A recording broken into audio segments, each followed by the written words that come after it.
CTET 2022 में आवेदन करते समय एक कॉलम में आपसे पूछा जाता है कि आप पास हो चुके हैं या फिर अपेयरिंग में है डीएलएड या फिर बीएड के दौरान, और आपसे पासिंग ईयर या फिर अपेयरिंग ईयर पूछा जाता है। इसमें पासिंग ईयर में कौन सा ईयर सेलेक्ट करना है, इसको लेकर के बहुत से अभ्यर्थियों के मन में कन्फ्यूजन है। अंत तक जुड़े रहेगा, इसी मुद्दे पर डिटेल में बात करेंगे। नमस्कार दोस्तों, मेरा नाम है नीरज और आप देख रहे हैं करियर बिट यूट्यूब चैनल। अगर आप इस चैनल पर पहली बार विजिट कर रहे हैं तो इसको सब्सक्राइब करते हुए बेल आइकन को प्रेस करना ना भूलें। सबसे पहले तो मैं क्लियर करना चाहूँगा कि पास और अपेयरिंग में अंतर क्या है। पास उन अभ्यर्थियों को सेलेक्ट करना है जिनका कोई बैक नहीं है, साथ ही साथ जिनका फाइनल रिजल्ट घोषित हो गया है और विदाउट बैक वो पूरी तरीके से पास है, वहीं केवल अभ्यर्थी पास को सेलेक्ट करेंगे। अपेयरिंग उन अभ्यर्थियों को सेलेक्ट करना है जिनका या तो अभी सत्र पूरा नहीं हुआ है, फाइनल रिजल्ट नहीं आया है, या फिर जिनका एक भी सब्जेक्ट में बैक रह गया है, वो अपेयरिंग में ही आपको अप्लाई करना होगा। क्योंकि आप पास तभी माने जाते हैं जब आपका फाइनल रिजल्ट घोषित हो जाता है और कोई भी बैक नहीं रहता। भले ही फाइनल रिजल्ट क्यों ना घोषित हो गया हो, लेकिन आपकी बैक रह गई है तो आप फाइनल पास नहीं माने जाएंगे। क्योंकि जैसे ही आप पास सेलेक्ट करेंगे आपसे मार्क्स के डिटेल पूछे जाएंगे, जो कि आपके पास होगा नहीं। क्यों? क्योंकि आपकी बैक लगी है, भविष्य में जाकर के आपके कितने नंबर आएंगे ये भविष्य के गर्त में है। तो आपकी एक तरीके से बाध्यता है कि आपकी बैक लगने के कंडीशन में आपको हमेशा अपेयरिंग में ही अप्लाई करना होगा। उम्मीद करता हूं आपको समझ में आया होगा।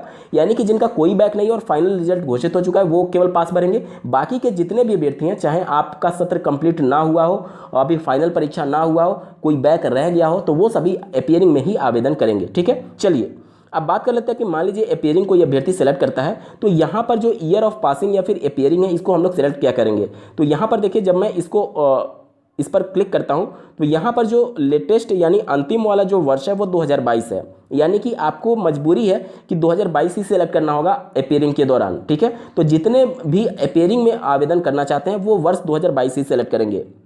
ठीक है, लेकिन अगर आप पास को सेलेक्ट करते हैं, ठीक है, तो उसमें ईयर ऑफ पासिंग सेलेक्ट करने के लिए आपके पास जिस भी ईयर में आप पास आउट हुए होंगे वो आपको सेलेक्ट करना है। आपको वो सत्र सेलेक्ट नहीं करना है। जैसे कि मान लीजिए डीएलएड 2018 बैच की मैं बात कर रहा हूँ, तो डीएलएड 2018 बैच का सत्र जो है वो देखा जाए तो 2020 में कंप्लीट हो गया था, लेकिन जो उनका फाइनल रिजल्ट था वो 2021 में आया था। तो उनका पासिंग ईयर 2020 नहीं माना जाएगा बल्कि 2021 माना जाएगा, क्योंकि आपके जो फाइनल रिजल्ट होता है उस पर रिजल्ट डिक्लेयरिंग डेट मेंशन किया गया था जो कि 2021 का होगा।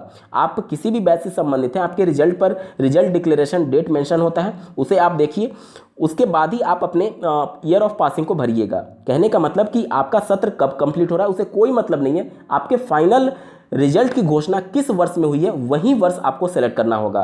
डीएलएड 2017 बैच की मैं बात करूं तो उनका 2019 में बैच कंप्लीट हो गया था, बावजूद इसके उनका 2020 में फाइनल रिजल्ट घोषित हुआ था। तो डीएलएड 2017 बैच के लिए पासिंग ईयर 2020 होगा। ये तो मैं बता रहा हूं जो फ्रेश पास थे, जो जिनकी बैक लगी थी। अगर भविष्य में जाकर के 1-2 साल और लग गया तो जब उनका फाइनल क्लियर हुआ होगा वो डेट आपको सेलेक्ट करना है। जैसे कि मान लीजिए डीएलएड 2017 बैच से संबंधित कोई अभ्यर्थी है जिनका बैच तो 19 में कंप्लीट हो गया, फाइनल रिजल्ट 2020 में आ गया, बावजूद इसके अगर उनकी बैक रह गई है और उनका बैक 2021 में जाकर के कंप्लीट हुआ तो उनका पासिंग ईयर 2021 माना जाएगा, ना कि 2020।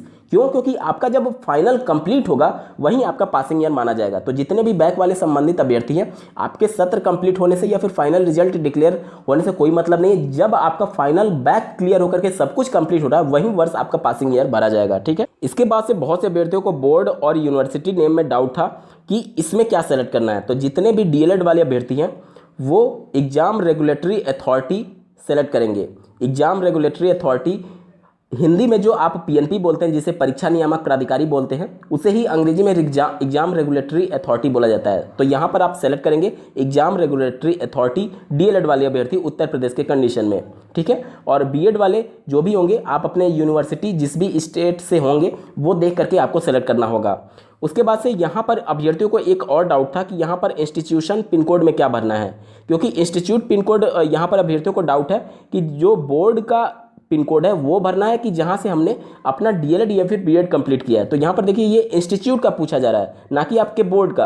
आपका बोर्ड तो फिक्स है कि अगर आप पीएनपी से किए हुए हैं डीएलएड तो उस कंडीशन में आपका प्रयागराज का पिन कोड होगा, लेकिन ये इंस्टीट्यूट का मांगा गया है, ना कि बोर्ड का मांगा गया है। तो जहां से भी आपने डीएलएड किया हुआ है या फिर जहां से भी बीएड किया हुआ है तो उस स्थान का पर्टिकुलर, उस स्थान पे जहां पर आपका कॉलेज था उस स्थान का पिन कोड यहाँ पर फिल करना है। ठीक है, जैसे कि मान लीजिए सीतापुर जिले में किसी अभ्यर्थी का पर्टिकुलर किसी एक स्थान पर कोई कॉलेज था, तो वहाँ के स्थान का पिन कोड क्या है वो भरा जाएगा, ना कि पीएनपी का पिन कोड भरा जाएगा। यानी कि जहाँ पर भी जिस भी स्थान पर आपका इंस्टीट्यूट था, जहाँ से आपने डीएलएड बीएड किया हुआ है, उस जगह का पिन कोड आपको यहाँ पर डालना होगा। उम्मीद करता हूँ आपको क्लियर हुआ है। इन केस मान लीजिए यहाँ पर आपको बोर्ड नेम नहीं मिल रहा है, तो उस कंडीशन में आपको सबसे नीचे जाना है, वहाँ पर अदर का एक ऑप्शन आएगा। अदर को क्लिक करके फिर आपको अपना जो भी बोर्ड का नाम है आप लिख सकते हैं, ठीक है।